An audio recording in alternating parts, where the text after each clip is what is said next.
Living longer, living healthier, living better than ever before.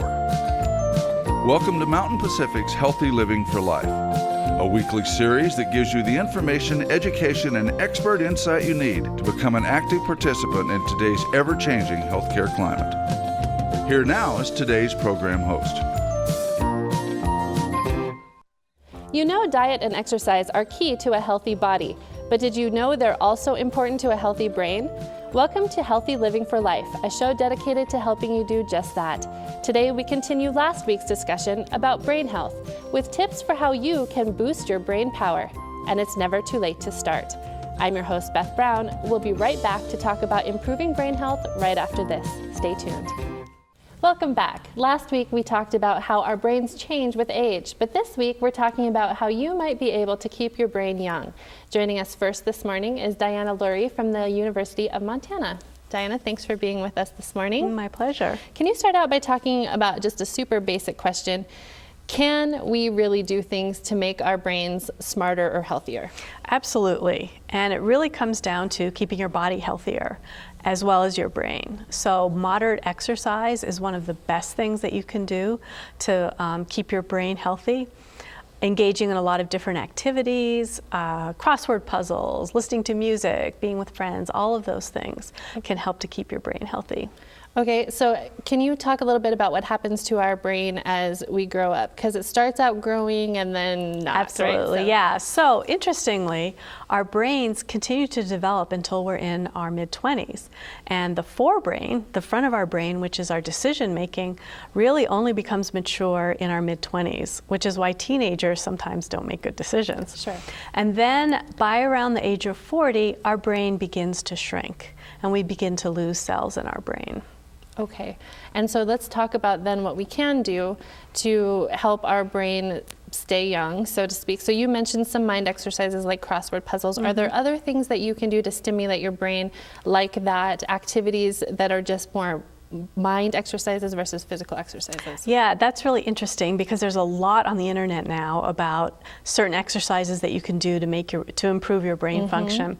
And the research is kind of mixed on that. Some research shows that it helps, some research shows that it doesn't. But basically, I think what those mind exercises do is they improve your ability to do those mind exercises. So if you have an exercise where you have to remember words that you've heard, you'll get good at remembering words that you heard. You won't necessarily help your entire brain. Okay. So that's why doing a lot of different activities is really helpful. Sure, okay, that makes sense. And so what about folks, I've heard sometimes that if you cross over from your right to your left, so if somebody's predominantly right-handed and they try to use their left, is that beneficial to your brain health? It's more beneficial to your non-dominant hand. So if you're right-handed and you're used to using that, you probably aren't so good with your left hand. When I was in graduate school, I had to learn how to use my left hand under a microscope. So I had to train my left hand. So that kind of training, it does use more of your brain to work your left hand, but it really just helps you with those motor functions. Okay. And you talked already a little bit about memory, remembering words. Are there other memory games, I guess, for lack of a better term, that people can play to help with their memory? Well, there are a lot of different games on the internet that have lots of different tasks, and some of them have to do with looking at things and remembering things, hearing words and remembering words. Crossword puzzles are good. Using your brain through all of your different sensory modalities, whether it's through your visual system, through your hearing, through touching, and exercise, all of those help your brain function. Okay, so you just brought up exercise. Are there different exercises that are more or less beneficial to brain health? Well, the good news is you don't have to run a marathon to make your brain more healthy. Moderate exercise has been shown to help produce more brain cells, especially in the area of the hippocampus, which is involved with learning and memory. So you don't have to kill yourself, but getting regular moderate exercise is one of the most beneficial things you can do for your brain. Great. But what about those folks maybe that don't have great mobility or they don't get around very well? Are there physical things that they are still able to do to help with their brain health? Absolutely. And something like chair yoga is an excellent thing to do. And I would really recommend, if people have limited mobility, to go see a really good physical therapist. And they can set them up with a good exercise program that they can do that will keep them, fairly fit and keep their brain healthy. Great. And okay, so let's switch gears a little bit here again and talk a little bit about dementia. That's something that can happen as the brain ages. Does exercise stave off dementia? It helps to delay it, yes. So there are studies that show that regular exercise does help with dementia, does help with Alzheimer's disease and Parkinson's disease, which is a motor degenerative disease. Okay, what if somebody is already experiencing symptoms? Is it too late? It's not too late. You can't actually do much to reverse the process, but you can maybe delay it and stay a little bit healthier.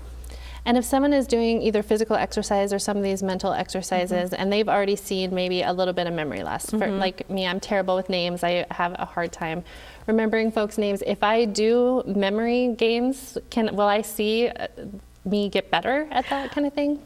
You might not see yourself get better, but you're not going to get worse. Okay. And you're going to feel a lot better and perhaps be more alert and be able to train yourself maybe to remember names a little bit better. Okay. Anything else that you can think of that maybe would help folks keep their brain sharp or maybe slow it down from being not quite so sharp? Yeah, I guess the take-home message really is do a lot of different activities. Interact with friends, go to movies, do crossword puzzles, do exercise. Just try and have a really rich, full life. And the more that you can do for both your body and the mind, the better off you're going to be. Okay, that's a great message. Thanks very much, Diana, for all that great information. And we've talked about exercising your body and your mind. That's one way to improve your brain health. As Diana already alluded to, we're going to talk about another way you can keep your brain feeling young. That has to do with your friends and your family. So stay tuned. We'll be right back.